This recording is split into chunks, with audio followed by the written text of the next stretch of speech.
physical protests are breaking out across Brazil. Matt Tierman is an investigative journalist. He joins us to assess what exactly is going on here. Matt, thank you so much for joining us tonight.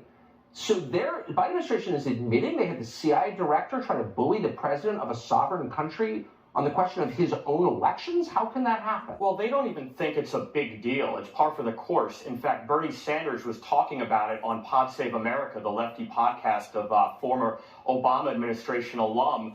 And it was like, okay, this is great. This is what we should be doing. We need to secure, quote unquote, democracy our way. Now, Bernie Sanders was somebody who was rallying for decades against the CIA involvement in Latin America in the 70s. But everything's about politics for these people. And in addition to the CIA director, now they're talking about sending Jake Sullivan down there, the national security advisor, to make sure the transition is orderly. But the bigger deal, I think, is that they have had a see no evil, hear no evil mentality for the last 2 years as Bolsonaro followers, politicians aligned with him, journalists have been censored, imprisoned. I wrote a piece for CDM Press.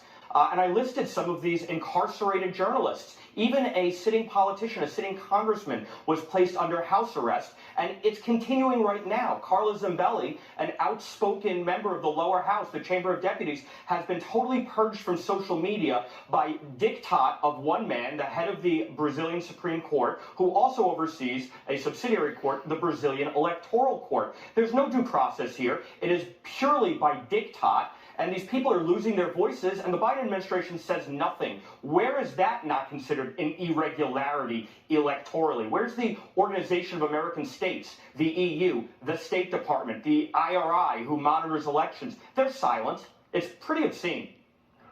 If you don't have free speech, you don't have democracy. Free speech is a prerequisite for democracy. So when you shut down free speech, it's not a democracy by definition.